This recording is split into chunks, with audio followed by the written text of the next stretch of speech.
Sering ditakoki kiai masalah resepnya apa jenis konjinan ratau susah dal kita ratau wiridan atau mau sisip resepnya ilmu itu gini kata Hikam ulama yang kayak Hikam tuh pernah ngarang kitab tuh saking syukurnya entah saking angkuhnya terserah ngomentari kamu harus yakin bahwa di sisa hidup anda itu tidak akan maksiat lagi sehingga kalau kamu ditakdir maksiat anggap saja akhiru maksiatin kudirat alika anggap itu yang siapa yang menganggap mohal bahwa dia tidak akan dosa sampai mati berarti menganggap Tuhan itu lemah karena cara berpikir kita kan bayangkan hidup itu 40 tahun lagi misalnya saya sekarang umur 40 bayang umur kadang 4 tahun meneh sampean misalnya umur selawe bayang selawe tahun meneh sehingga menganggap dalam durasi ini selawe tahun kok orang maksiat kan mohal apalagi sampai sudah tahu maksiat itu bakatem paham ya maksiat ya kelas-kelasan nak bikin pacaran nak wong iso mau mah yo nakal, nak sing setengah soleh ya berbau proposal ya sesuai kontaknya dhewe-dhewe. Itu kan urusan masing-masing. ya itu kan urusan masing. Wae wakisabu ala wa ngene ora ana sing ro wae wakisabu ala. Ngrobongan wali songo, mbok kangen wali songo, mbok golek selisih wawahu napa alam. Sing roh pangeran piyap. Mbok kangen wali, mbok golek selisih margin. Niku pokoke wawahu napa itu kan urusan jenengan mbek pangeran to mboten urusan kula. Tapi tetap saya sebagai ulama mengingatkan niat itu ditoto. Begini, ulama dulu tuh ngitung hidup itu hanya 2 menit 2 detik. Sehingga dia ya gampang saja. Kayak Imam kayak Kanjeng Nabi itu, ya Rasulullah kenapa tidak menyediakan makan untuk besok? Loh, saya itu tidak yakin kalau hidup saya sampai besok. Ya sudah begitu cara, ya sudah tenang saja. Kalau sampean kan bayangkan hidup 4 tahun lagi, 5 tahun lagi, sehingga arah mangan ya wedi tenan. Padahal bolak-balik zaman cilik arah mangan tetap wedi. Jadi cara berpikir Nabi itu begitu. Begitu juga cara pikir sahabat, cara pikir ulama-ulama yang waras itu begitu. Loh, saya itu pernah melarat di Jogja, zaman pertama merantau. Itu kalau nanti saya bilang, Gus kok tidak punya beras, tapi apa yakin nak sesuk urip Pak? Kowe buta mangan sesuk, anak sesuk ijek napa? Cara berpikir ulama itu begitu. Sehingga melihat maksiat juga gitu. Alhamdulillah aku ijek urip 1 detik, 2 detik, 2 menit. Sehingga hidup. Dan itu sudah cukup untuk lafadzkan la ilaha illallah. Makanya kata yang ngarang Hikam, betapa murahnya Allah. Surga itu hanya bisa dibeli dengan 2 menit. Karena surga itu senilai la ilaha illallah. Miftahul jannah la ilaha illallah. Itu cukup 1 menit. Berarti surga itu regane mau 1 menit. Dan karena dia nganggap hidup itu 1 menit ke depan la ilaha illallah, ya sudah. Dia ngitungnya hidup itu per menit. Kalau sampean kan enggak, per 10 tahun, per 20 tahun. Sehingga kriminal betul, cara pandang sampean itu kriminal betul. Sehingga bayang kudu di duwe, kudu di bojo, nak kiai kudu di pengaruh. Lah kalau saya enggak. Saya meskipun enggak sehebat itu, tapi mewarisi keilmuan mereka. Jadi misalnya saya jadi ulama, itu bayang di santri musitok. Islam kok kayak ke Ahmadiyah ya gitu saja. Ya pokoknya ya sudah gitu. Orang bayangno santri sing pampinan takwa khusyuk salam tempel demen gelo, demen apa? Lo tanyakan santri-santri saya itu mungkin belum pernah nyuruh istri saya bikin kopi. Bisa dihitung. Karena saya itu sederhana saja. Misalnya saya pergi dari Jogja ini yang nyata salam. Bayangno bojo gue semaca gawekno kopi, bukakno lawang malah kecewa. Seperti umumnya orang kan gitu. Semerantau ada bayangno bojoku nyuambut, digawekno kopi, digodhogno banyu hangat teman, bareng teko bojone wangep kukur-kukur. Karena tarifnya dia ideal, maka mudah kecewa kalau itu tidak terjadi. Nak kula mboten, sebayangno kaya Jogja bojoku cek utuh Islam, nak salat 5 wulan ya sudah gitu. Pakai standar-standar yang minimalis. Saya dari rumah bangun sampai ngaji ya, pokoknya melek, ya sudah nak sholat demadem nopo, mulanya sudah gitu sih. Andai kan saya pakai standar maksimal, maka akan mudah kecewa. kecewa. Rasulullah juga begitu. Rasulullah itu ngadepi Sayyidah Aisyah itu ya begitu, ngadepi Hasan Husain. Sehingga tidak ada cerita Nabi mudah kecewa betul. Karena Nabi bayangkan anak istrinya itu ya minimalis sekali, urusan dunia maksudnya minimalis sekali.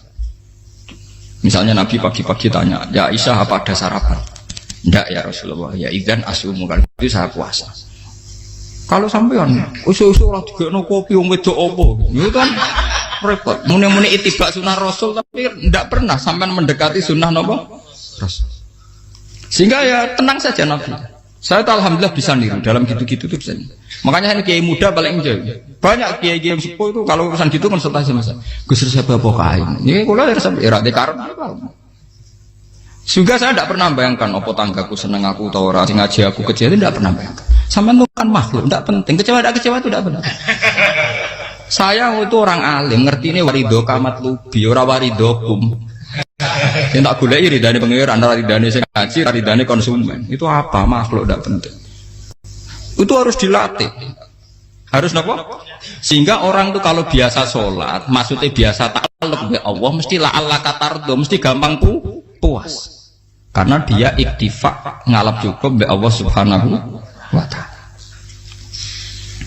Saya sebagai manusia juga sering ditangisi istri. Misalnya saya sering ke Jogja sendirian. Nah ninggalan nopo, ninggalan ibu milih pengiran. Misalnya mati ninggalan ya paling aku mau ngapain nih suaraku. Paling uang nangis gue kegiatan. Bukan apa. Ingin saya bahwa konstitusi ulama itu masih iktimat Allah. Kalau kita kan enggak. Cara berpikir kita ngaji itu ideal sing ono podium, sing ngaji kelaminan takwa kabeh, keturunan kaji kabeh, diluk kabeh.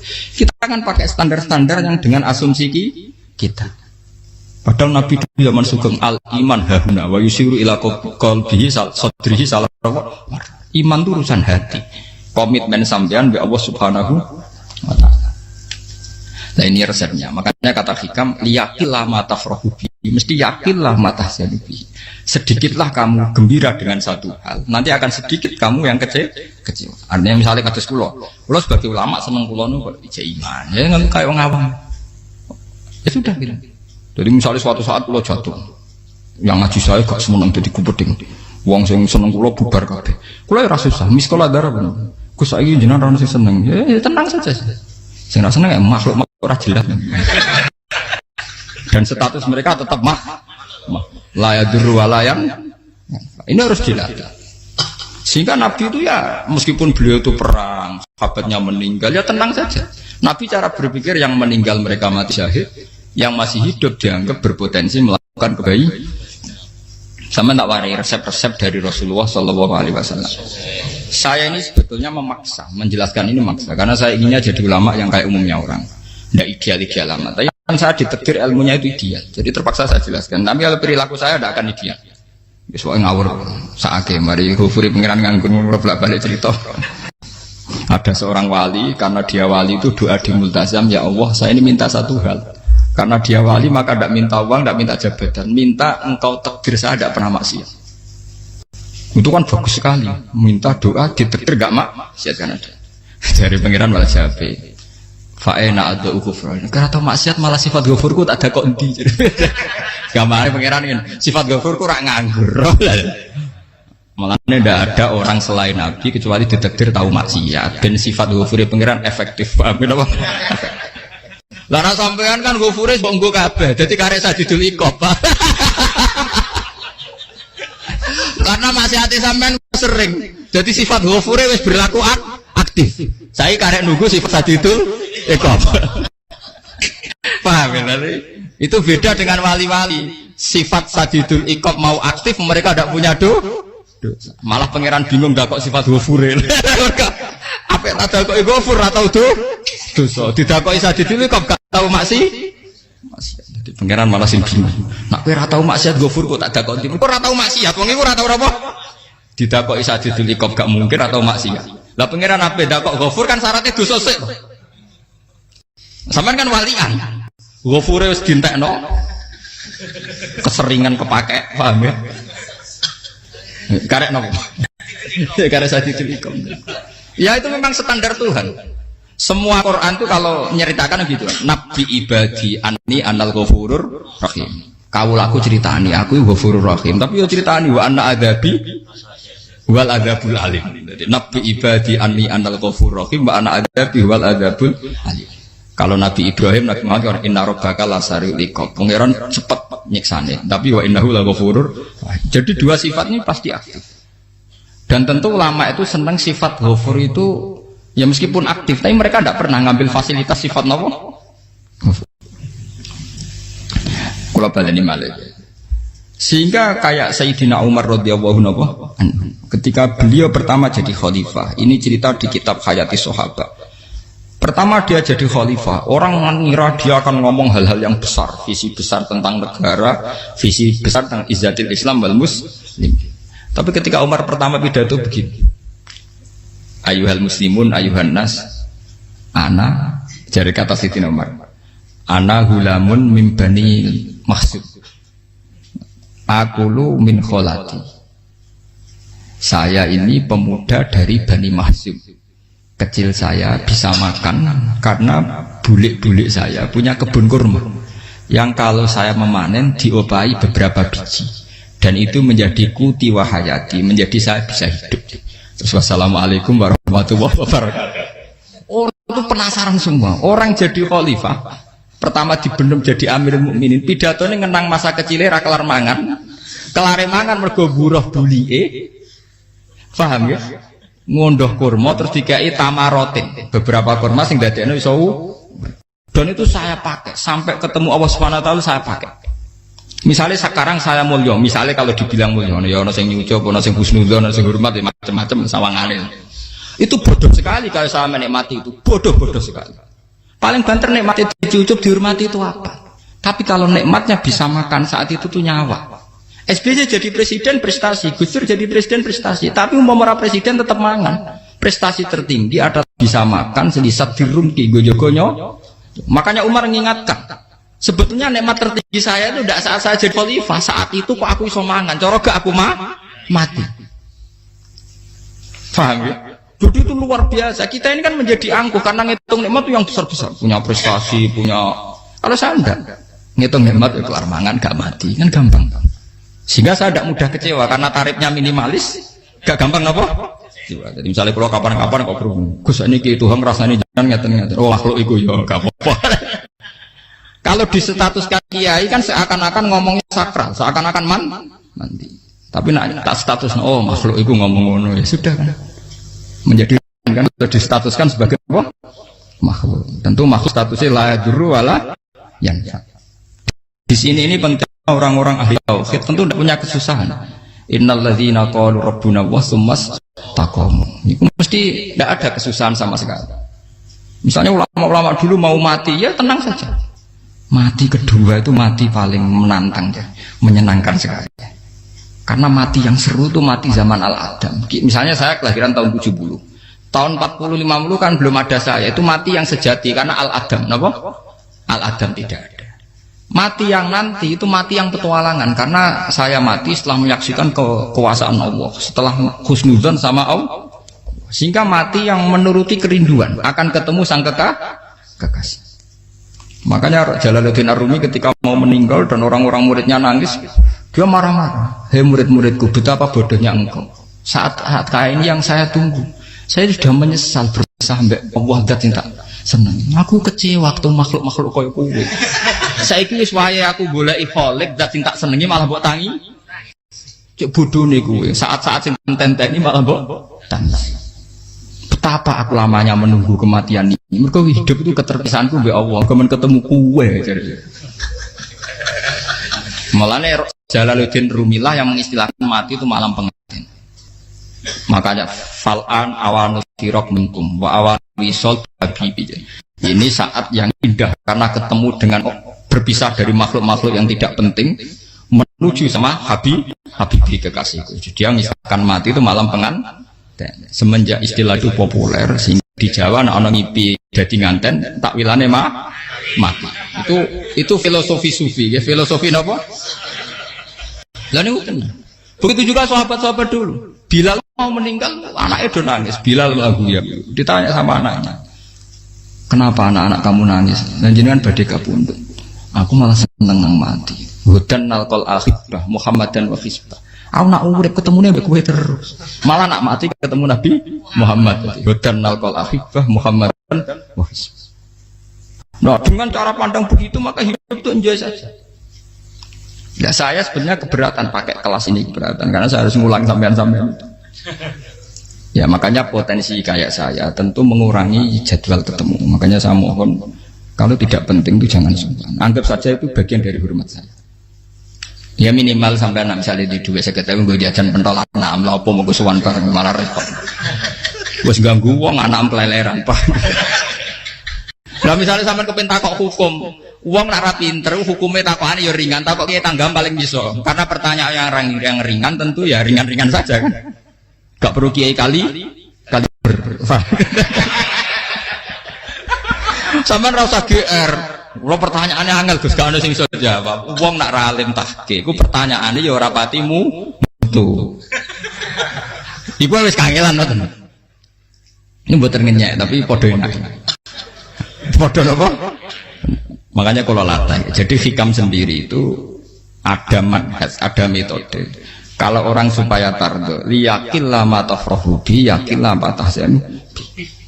Anak saya itu kalau habis main pulang, itu saya senengnya pol. Istri saya pernah jangan. Gus, anak mulai senengnya dek biro-biro, anakku gemulai nih ngomah. Misalnya terus biye. Saya terus anakku lo main mulai itu seneng. Biro-biro anakku mulai nih ngomah. Dipanggil anak saya bapak itu senangnya sak boleh. Piro-piro ada yang manggil bapak. Jadi saya pakai standar minimalis. Saya tidak pernah pakai tarif. Dia anak yang ideal dihormati orang. Sampai anakku sujud nih pangeran, ngerti pentingnya mau tasbih. Makanya anak saya tak namakan tasbih semua. Itu ya sudah selesai. Saya tidak pernah bayangkan anak saya jadi kayak besar dihormati juga. Mari gampang kecil. Ya, sekolah kan Sayyidina Umar. Saya pemuda dari Bani Mahzub. Yang kecilnya bisa makan karena buruh bulikku. Akal tuh tamarot itu. Wah itu saya baca tuh nangis betul. Betapa hebatnya Sayyidina Umar. Mengingatkan ulang bahwa nikmat tertinggi itu ya makan karena makan kaitannya nyawa. Orang jadi bupati enggak jadi bupati tetap makan. Jadi kalau ngantin saya tarifnya minimalis sekali. Oh, kalau orang sudah makan gitu lah Allah kata tertemu mudah sekali. Tapi kalau sampai tarifnya ideal harus di mobil kudu sangune akeh. Mosok gue mobil gak sanggup akeh. Barang gue sanggup akeh kudu gue penderek. Mosok kere lunga juga kok tanpa penderek. Nang penderek macul. Mosok ora kena dikeloni ya malah repot. Akhirnya gue wong ayu. Arep selingkuh dijari sing itu perkara meneh. Wong ruwet nuruti tahapan-tahapan duniawi makanya resep kalau ingin itu kon sholat, maksudnya sholat itu dihayati secara tauhid ya, dihayati secara tauhid. Misalnya inna sholati wa nusuki wa mahyaya wa mamati lillahi rabbil alamin. Itu akan pasti Allah kata pasti mudah melihat alam ini ridho. Ini satu sekelumit ya, di resep orang ulama yang saya meniru beberapa di kitab Hayati Sahabat, di kitab Hikam dan meniru terutama semuanya sanad dari Rasulullah Shallallahu Alaihi Wasallam. Makanya suatu saat Nabi itu kagum. Abdullah bin Mas'ud itu jalan dan dikawal oleh beberapa malaikat.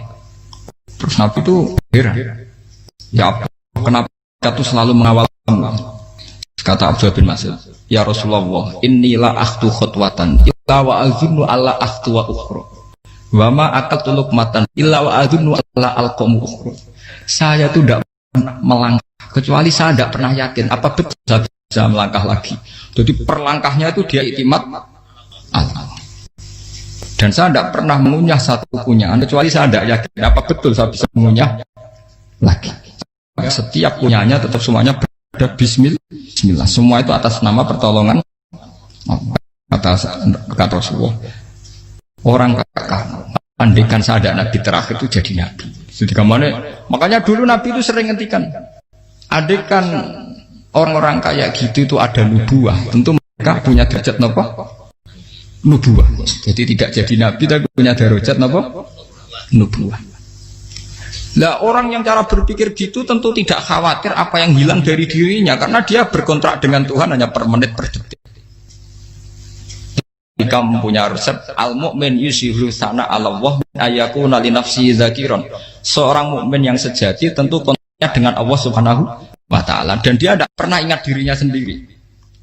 Kayak sampai napas umat tapi Allahu Akbar, Allah Maha Besar, Subhanak. Selalu ana wong ngrasani lali, termasuk lali utange barang niku.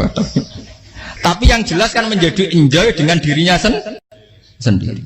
Paham ya? Menjadi enjoy dengan dirinya karena dia tidak sering punya kontrak dengan makhluk. Nah ini maksudnya Allah kau. Janganlah ala katarta kamu pandang, apa nak sholat terus kabul kajati, apa nak sholat terus untuk duit ya ber. Karena cara pikir iso aja nak duit ya. Dan ini resep ya, dan resep ini dari ulama-ulama yang istinad ila Rasulillah Shallallahu Alaihi Wasallam. Karena kalau Nabi itu memang cara pandang. Aisyah itu pernah ditanya, ya Aisyah, saya ini ingin makan, apa daging yang dari sahabat ini masih? Wah ya Rasulullah sudah habis karena tak kasihkan tetangga. Itu Nabi tidak marah-marah, malah bilang, kamu benar Aisyah. Biru yang kamu kasihkan tuh yang masih.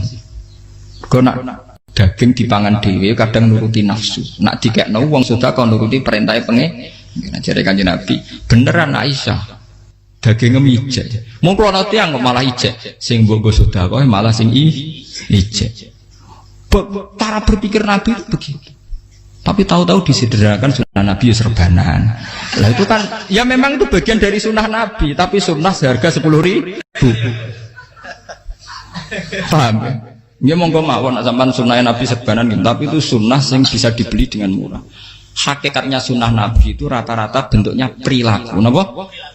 Sampeyan delok dawuh Aisyah tengene tibak berjanji. Kana khuluquhul Qur'an wa shimatuhul ghufran yansahu lil insan wa yafsahu fil ihsan. Wa ya'fu 'anil dzambi idza kana fi haqqihi wa sababi. Kana khuluquhul Qur'an, nabi ku akhlak dasare wis kaya Quran plek. Urusane akhlak. Wa shimatuhul ghufran, ciri utama sifatnya nabi gampang nyepuro. Yansahu lil insan. Dan nabi punya niat baik pada seluruh manusia. Wa yafsahu fil ihsan, sering melakukan ihsan.